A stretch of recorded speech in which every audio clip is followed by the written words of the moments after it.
Hello, my lovely friends, and welcome back to this session of my English class.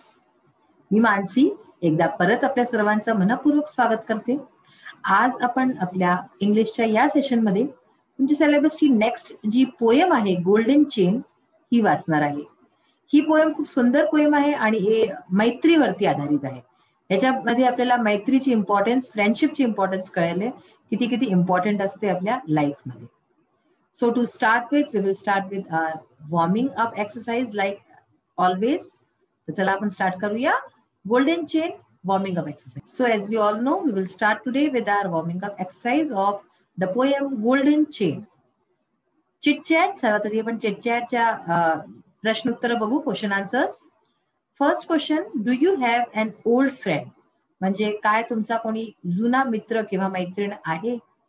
तर जर असेल आणि of course असेल आय नो, आणि तुमच्या वयात तर खास करून म्हणजे की मित्रमैत्रिणींचं खूप जास्त महत्व असतं. तर yes, I have an old friend of mind, म्हणजे की हो, माझा एक खूप जुना मित्र किंवा मैत्रीण आहे. What is needed for friendship to grow? Friendship जी असते, मित्रता मैत्री जी असते, तिला ग्रो करायला, तिला वाढायला काय वस्तू आहे जी लागते, कोणत्या वस्तूची आवश्यकता असते? सो आपण कधी सोचा की कोणत्या गोष्टी आपली मित्रता वाढते? आपण आपल्या मित्राबरोबर खूप वेळ राहतो आणि काहीतरी अशी विशेष वस्तू असते की आपल्याला एक किंवा दोन असे विशेष मित्र असतात ज्यांच्या बरोबर आपण खूप टाइम स्पेंड करतो आणि आपली मैत्री वर्षानुवर्ष चालते. So the main thing is loyalty, trust. हे सगळं असतं की आपण त्याच्यावरती ट्रस्ट करतो, विश्वास करतो की तो आपण जे आपल्या मनाची गोष्ट आहे ते आणि कोणाला नाही बोलणे. अंडरस्टँडिंग असते तुमच्यामध्ये, तुम्ही त्याला समजता, तो तुम्हाला समजतो. तर अशा प्रकारे व्हॉट इज नीडेड मध्ये लिहाले की trust, loyalty, understanding is needed for friendship to grow. How do you feel if you don't have any friend?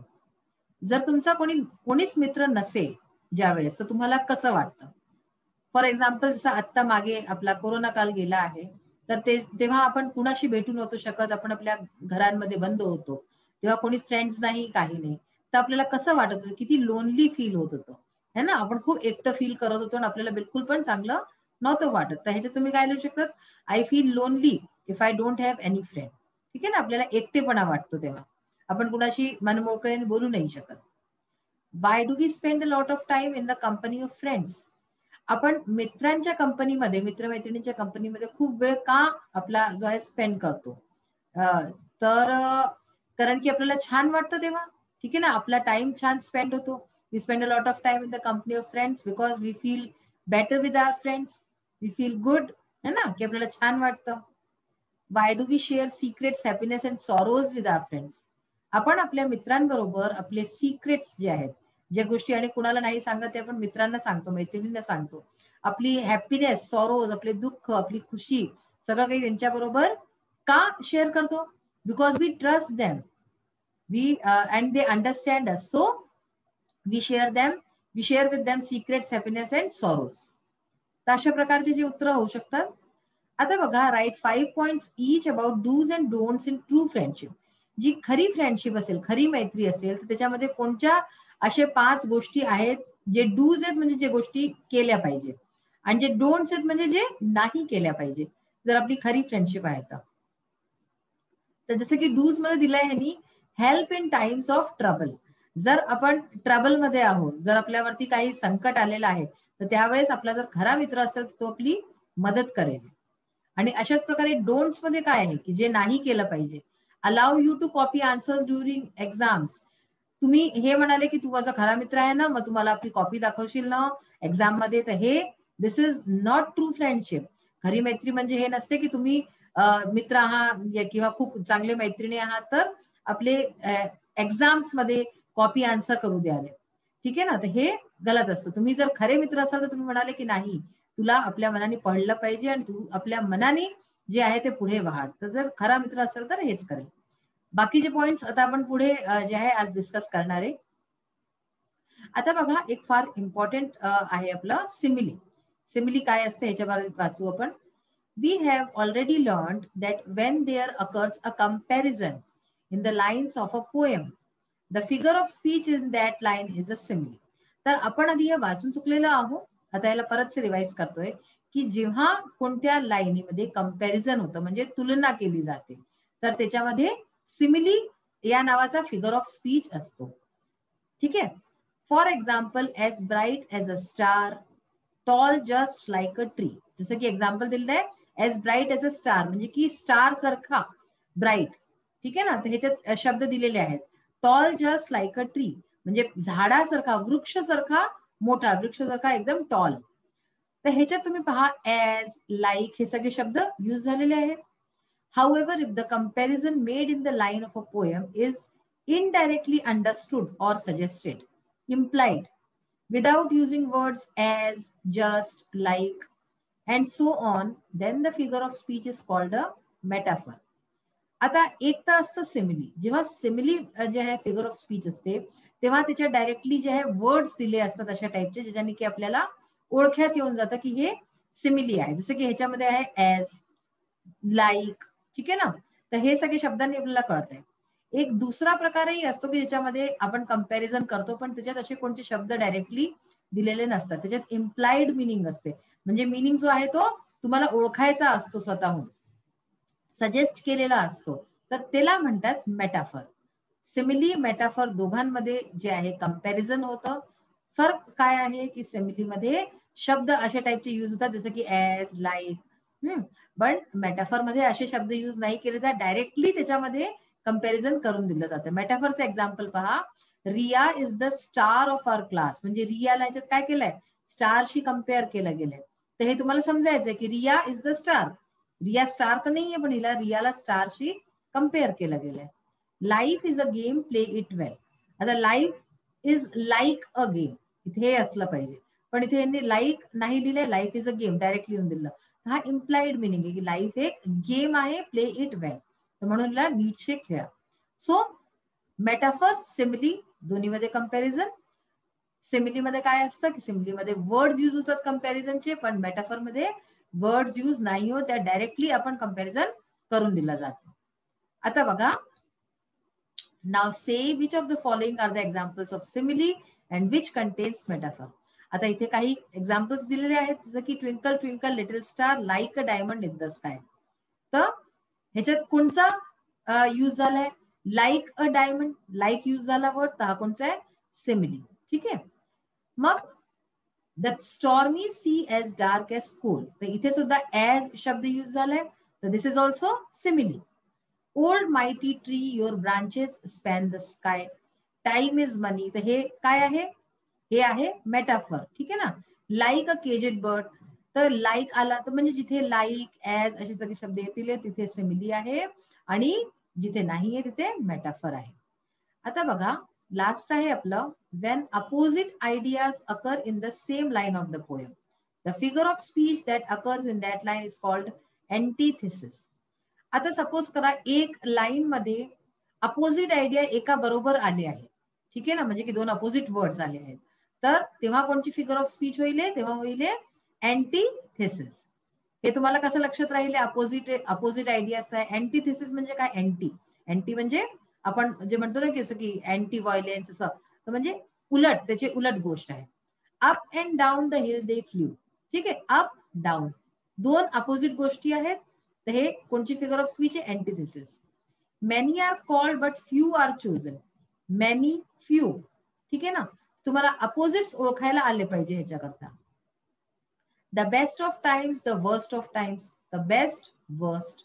तर अशा प्रकारे जिथेही अपोजिट्स असतील मिनिंग मध्ये कोणत्या लाईनीत पोयमच्या, तर तेव्हा अँटीथेसिस असतं. तर आज आपण मेनली तीन जे आहे फिगर्स ऑफ स्पीचच्या बाबतीत ओळखलं.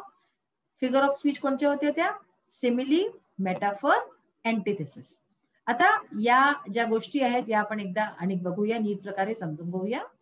So first of all, we will understand how to write the answers of warming up questions. Do you have an old friend? Yes, I do have an old friend. What is needed for friendship to grow? Friendship ला grow करायला कोणची वस्तू लागते? तर बघा, trust, loyalty, love, understanding etcetera is needed for friendship to grow. ठीक आहे ना, की आपल्याला विश्वास लागतो, लॉयल्टी लागते की आपण त्याच्या प्रती पूर्ण समर्पित असू, लव, प्रेम हवं, अंडरस्टँडिंग हवी. How do you feel if you don't have any friend? तुम्हाला कसं वाटेल जर तुमचा कोणताही मित्र नसेल? We feel lonely and bored without a friend. तर आपल्याला एक तर लोनली फील होईल आणि दुसरं आपण बोर होऊन जाऊ बिना आपल्या मित्रांच्या. Why do we spend a lot of time in the company of friends? मित्रांच्या कंपनीमध्ये आपण खूप वेळ का आपला स्पेंड करतो? Because it makes us happy. त्यांनी आपल्याला प्रसन्नता होते. And we get relief in their company. आणि मित्रांच्या कंपनीमध्ये आपल्याला रिलीफ मिळतं, आपल्याला खूप शांती मिळते. Why do we share secrets, happiness and sorrows with our friends? आपण आपल्या मित्रांबरोबर सिक्रेट्स शेअर करतो, हॅपीनेस आणि दुःख सगळं का शेअर करतो? Because we love them. कारण की आपण त्यांच्याशी प्रेम करतो. We have full faith in them. आपण त्यांच्यावरती पूर्ण विश्वास करतो. We can open our minds to them. आपण आपल्याला आपलं मन मोकळेपणा करून जे आहे बोलू शकतो त्यांच्याशी.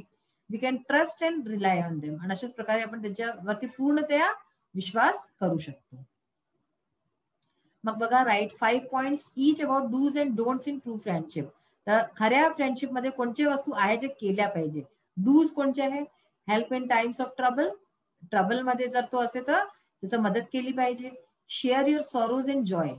म्हणजे आपले दुःख, आपली खुशी सगळी काही त्याच्याबरोबर शेअर केली पाहिजे.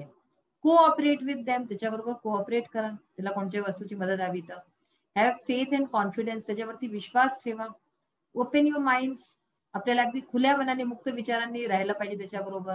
Express intimate love. आणि तुम्ही जे आहे त्याला किती प्रेम करता आपल्या मित्राला हे पण तुम्ही त्याला सांगा, की त्याच्यावरती विश्वास आहे तुम्हाला, तुम्ही त्याला किती प्रेम करता.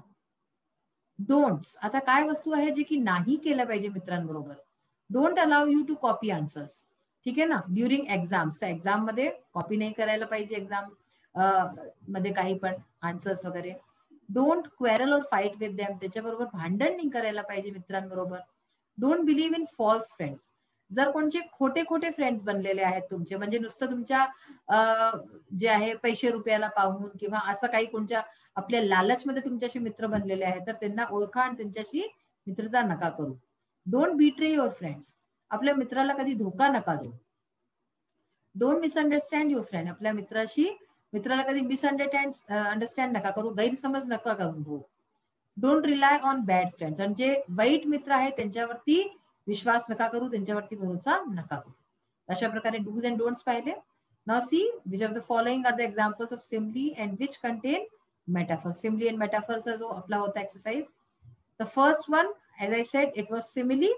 Twinkle twinkle little star like a diamond. Star like a diamond. ठीक आहे ना.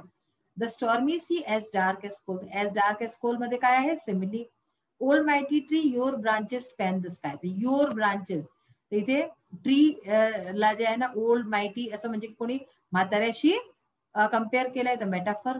टाइम इज मनी. इथे वेळेला पैशाशी कम्पेअर केलं गेलंय, तर मेटाफर आहे इथे परत. मग आहे like a caged bird sadly sings. तर इथे परत सिम्पली आहे लाईक यूज होऊन गेलाय word. More than clouds you are soft. तर क्लाउडच्या जास्त तू सॉफ्ट आहे, ते डायरेक्ट आहे म्हणून सिमिली आहे. The rose is the king of flower. So here it is also metaphor. तर रोजला किंगशी जे आहे कम्पेअर केलं गेलंय.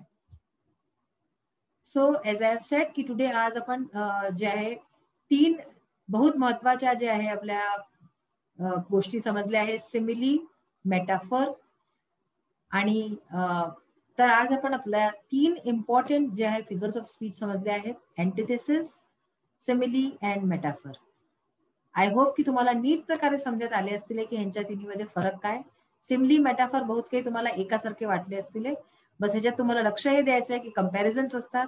सिमिली मध्ये डायरेक्टली वर्ड्स असतात ज्याच्याने आपल्याला कळतं, मेटाफर मध्ये नसतात. आणि अँटिथेसिस मध्ये एकाच लाईनीत अपोजिट वर्ड्सचा यूज होतो. सो आजचा क्लास आपला इथेच फिनिश होतोय. नेक्स्ट सेशन मध्ये परत भेटूया. Till then bye. Have a nice day. Thank you.